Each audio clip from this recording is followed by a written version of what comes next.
right, welcome back everyone to Three Themes Live. I've got Sherry with me. Yay.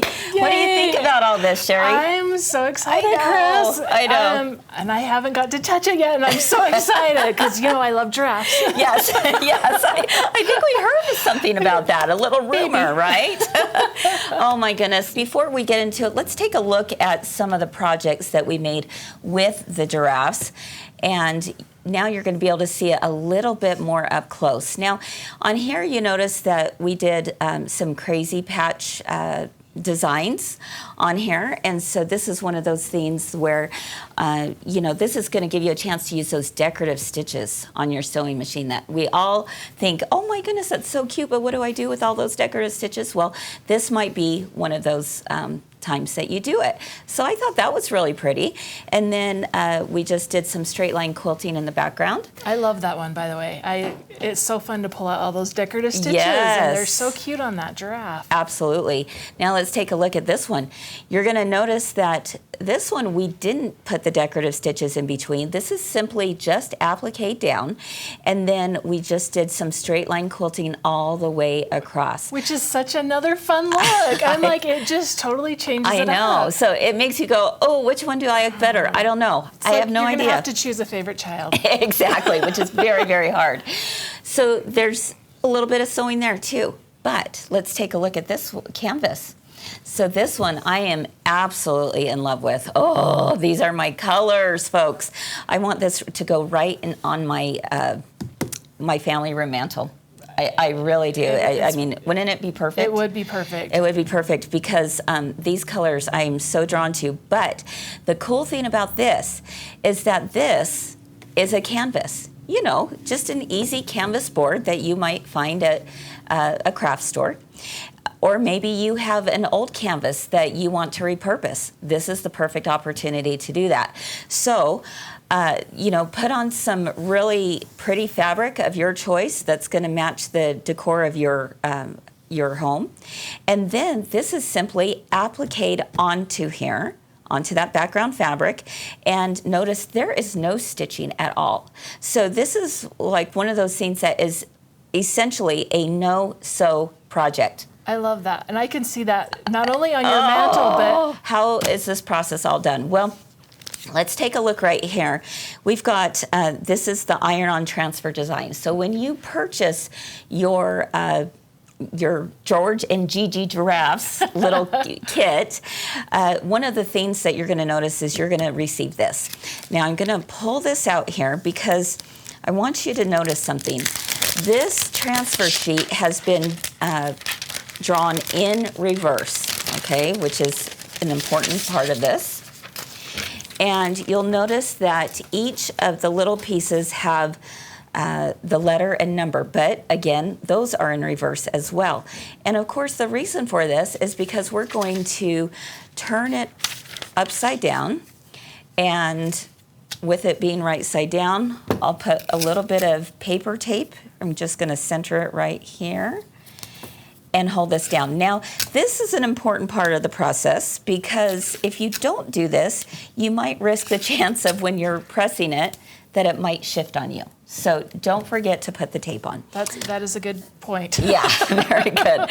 All right. So Sherry, would you do the honors of going ahead and pressing this down so for is us? It better to use like steam or? Let's use the big iron on this one. Okay. Now we're going to use the big iron here. This is not where you want to use a mini iron. This is not the time for that. All right. And you're going to hold it down for, 10, 15 seconds per area. Let's go back over here and I can get started with the next part of the process. Let's take a look at the cutting table here. And this is how this is going to come into your little kit, all right? The nice thing is very minimal numbers of fabric. You know, we've got 5 different colors in this set. And you're going to notice that we have the numbers and letters that are either etched into the fabric. Let's see if we can get up close of this. They're either etched into the fabric or they are cut out. Okay, so either way is going to work. You'll notice E2 is right here, and it has just a little clip here that needs to be cut with just a tiny pair of scissors, okay? Just like that. Now, trust me, you're gonna be glad that's the way it is, because, or else you'd have all these tiny little pieces everywhere and something might get lost. So that's E2, this is E2, and we'll put it on once the transfer has been put onto the background fabric. All right, let's take a look at another thing that might happen. With a lighter color fabric, if a lighter color fabric is in there, it may be a little more difficult to see the letters and numbers engraved on it.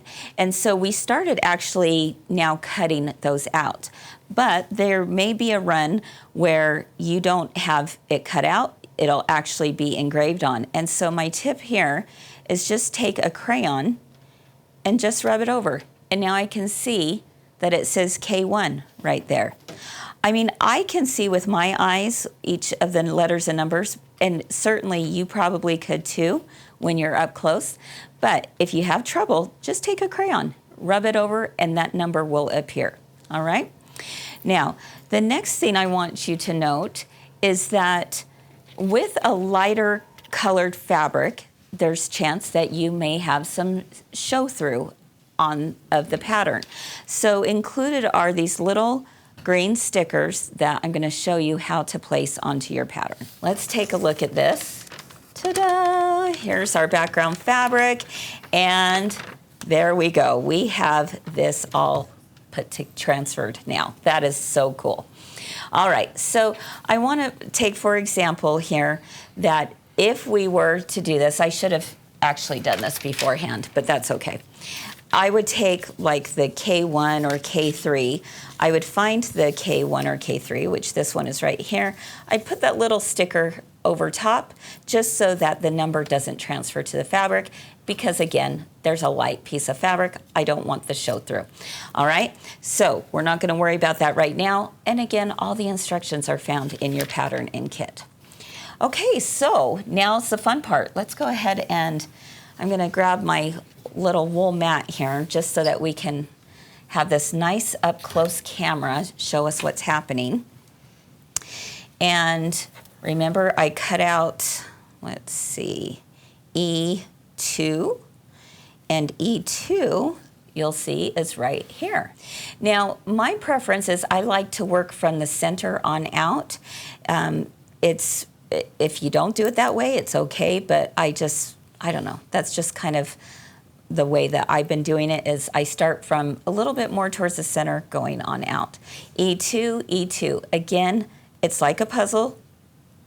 This simply just fits perfectly right in. In fact, you're going to be amazed at how perfect it does. Look how cool that is. Yeah, pretty cool, right? And then this is where you take a mini clover iron. I recommend this because if you were trying to do this with a large iron, you would see, well, I guess you wouldn't see.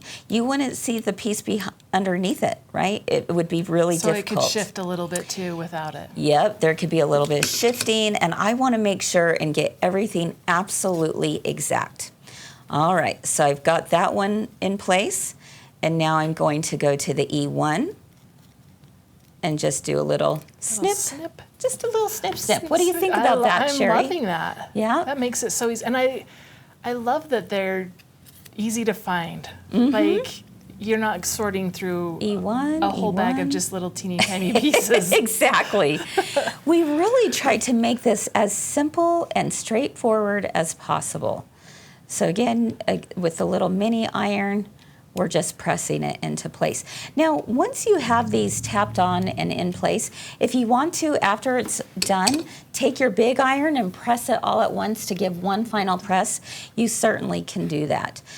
Let's just, for kicks and giggles, let's go ahead and do a couple more, and then I want to see you do one of those little teeny pieces. Okay, all right. Let's see, J16.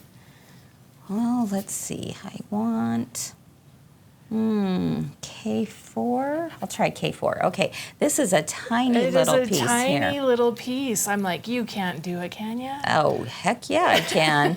No. Throwing down the challenge, aren't you? I am. Okay, so I've got K4.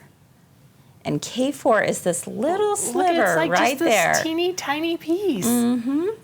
Yep. Okay, pull that off. And I'm just going to place it right there. Look at that, Look. Sherry. Oh my word, that is like an exact match. Is that crazy or what? So again, we're just going to, I like to do it just one little bit at a time so that if I need to maneuver my piece, I certainly can do that. All right, so I'm going to do Look that. at that. And then I just love this orange, maybe because it matches my shirt today. I don't know, but I gotta throw one of these in there before we leave. Let's see, I4. Okay, I4. There we go. That's this one right here. Again, I just do a little snip. So snip, pill, place, press. There you go. We're gonna make a song. Yeah, we should with a little jig to go with it. You Look know at that. what? Look how simple that is, guys. Oh, it's over. It's done. I want to do another one because it was so much fun. All right. So again, you see how this is all coming together? What do you think? That is fun. It's simple.